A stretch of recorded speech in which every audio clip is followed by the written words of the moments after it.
देखिए, आप अपनी जबान से नहीं बोलना चाह रहे। इकोनॉमिस्ट मैगजीन का जो आर्टिकल है वो बिल्कुल सच्चाई पर मबनी है।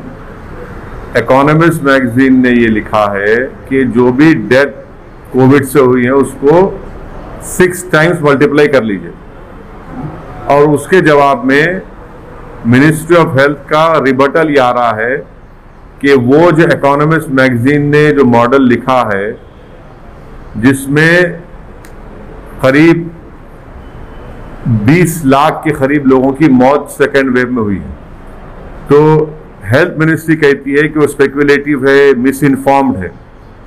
मैं हेल्थ मिनिस्टर से पूछना चाह रहा हूं कि अगर वो स्पेकुलेटिव, मिस इन्फॉर्म्ड है तो फिर कोवैक्सीन का आपने क्यों उसको शुरू किया? क्या वो कुछ पीयर रिव्यूड साइंटिफिक डेटा था उसका? अभी भी डेटा जमा कर रहे हैं ना। दूसरा, आयुष मिनिस्ट्री ने क्यों कोरोनिल को सर्टिफिकेशन दिया?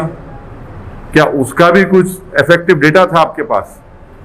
तीसरी बात यह है कि डेली डिस्ट्रिक्ट वाइज डेटा कोई भी स्टेट नहीं दे रहा है। स्टेट्स आईसीएमआर के गाइडलाइंस को कोई फॉलो ही नहीं कर रहे हैं। और पांचवा पॉइंट जो हेल्थ मिनिस्ट्री कहती है कि उन्होंने बिहार सरकार को लिख कर दिया। बिहार सरकार को बिहार की हाई कोर्ट ने उनको क्वेश्चन किया, उनको खींचा, तो रातों रात बिहार सरकार ने फिगर्स को सही करके 3000 मौत का इजाफा कर दिया। जितने एपिडेमोलॉजिकल मॉडल्स हैं, जो एक्सपर्ट्स हैं, वो सब कह रहे हैं कि डेथ्स जो है वो 5 से 6 गुना ज्यादा है, और ये बिल्कुल सही है, इसमें कोई डिनाई नहीं कर सकता। ये सिर्फ मोदी सरकार ये कह रही है कि इतने मौतें नहीं हुए कोविड से। मोदी सरकार हकीकत को छुपा, सच्चाई को छुपा रही है। मोदी सरकार का रियलिटी से कोई टच ही नहीं है। वो आम भारत के लोगों की मौत, उनकी तकलीफ से उनका कोई ताल्लुक ही नहीं है, कनेक्शन ही खत्म हो चुका है, वो बिल्कुल अलूफ है। इसीलिए वो इस तरह की गलत बातें कर रहे हैं। तो आप वैक्सीन को मान रहे हैं लेकिन सरकार की बातों को क्यों नहीं? हम सरकार का रिबटल भी कर रहे हैं, रिबटल कर रहे हैं। हर कोई ये कह रहा है कि इंश्योरेंस क्लेम्स, डेथ सर्टिफिकेट्स जो इशू हुए सेकेंड वेव में, और डेथ सर्टिफिकेट्स जो पहले वेव से पहले इशू होते थे, ये पूरे एपिडेमोलॉजिकल एक्सपर्ट्स हैं। इकोनॉमिस्ट मैगजीन में सी वोटर के यशवंत देशमुख ने भी किस बात को कहा, जब यशवंत देशमुख कहेगा बीजेपी स्टेट जीत रही तो थालियां मारेंगे, और जब यशवंत देशमुख कहेगा एक स्टैटिस्टिशियन है वो भी इस बात को मान रहे हैं, तो आप उनको अब नहीं मानते। तो प्रॉब्लम यह है कि बीजेपी ये चाहती है कि सिर्फ उनकी तारीफ करो, उनकी तायीद करो और सुप्रीम लीडर जिंदाबाद के नारे लगाओ। जब सच्चाई सामने आती है कि इतने लोगों की मौत हुई है, इतने हजार बच्चे ऑर्फन हो चुके हैं, मानने को तैयार ही नहीं है। इसलिए नहीं मानते क्योंकि वो बैडली एक्सपोज हो चुके हैं। सेकेंड वेव की तैयारी बीजेपी मोदी सरकार ने कुछ नहीं की। वैक्सीनेशन का ऑर्डर देर से दिया, वैक्सीनेशन का सप्लाई गलत हुआ रहा है, और यही वजह है कि इतनी सब लोगों की मौत हुई है।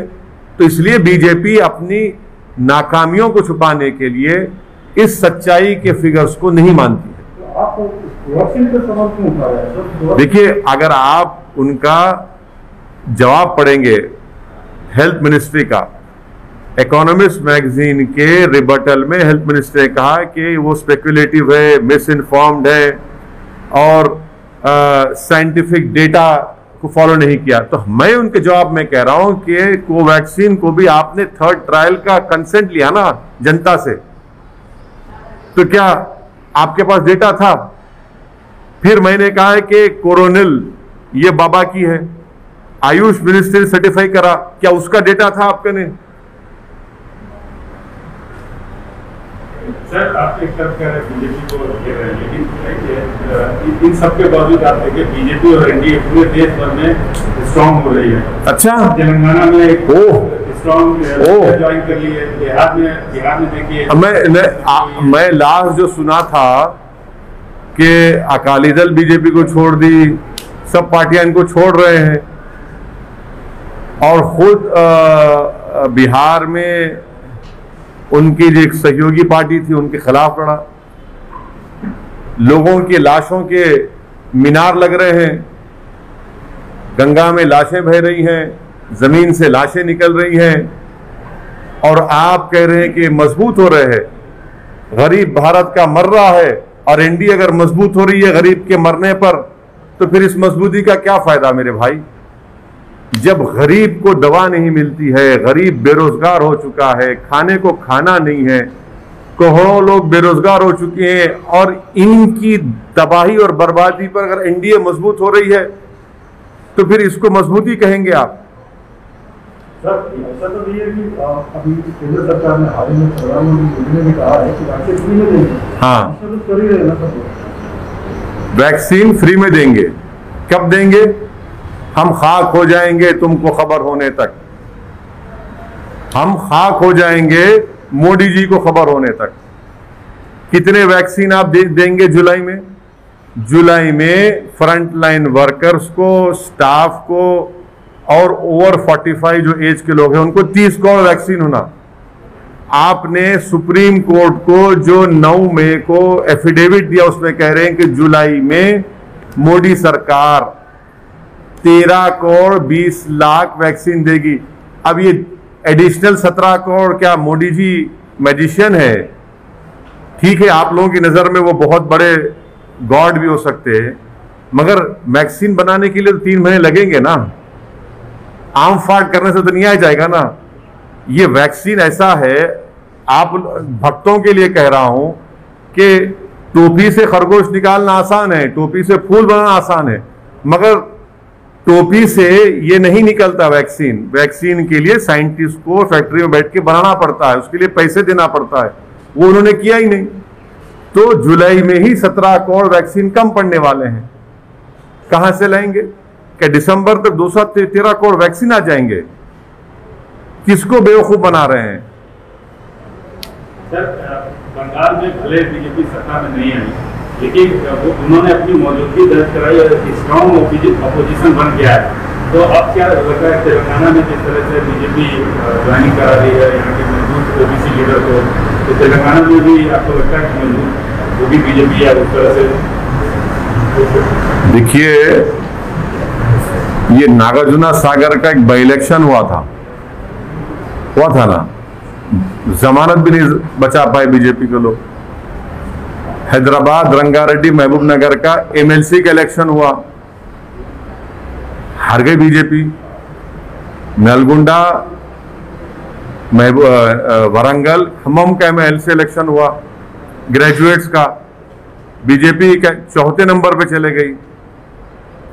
अब आप लोगों की नजर में ये सब अच्छा दिख रहा है तो भाई मुझे नहीं मालूम, या तो या तो आपकी दिमाग का नंबर जरा कम हो चुका है, आंख का नंबर कम हो सकता है या बढ़ सकता है, मगर ये दिमाग का नंबर अगर आप लोगों का कम हो रहा है तो फिर इसका इलाज मेरे पास नहीं है। हाँ ना आज जीएचएमसी में उसके बाद क्या हुआ? अच्छा, जीएचएमसी में आप बताइए कि सेकेंड वेव में कहीं नजर आई बीजेपी आपको? इतने लोग जो बीमार पड़ रहे थे, पीड़ित परिवार के पास कोई नहीं गए। हाँ, कहाँ गए? मौत में गए, मौत में गए या जिंदगी में गए?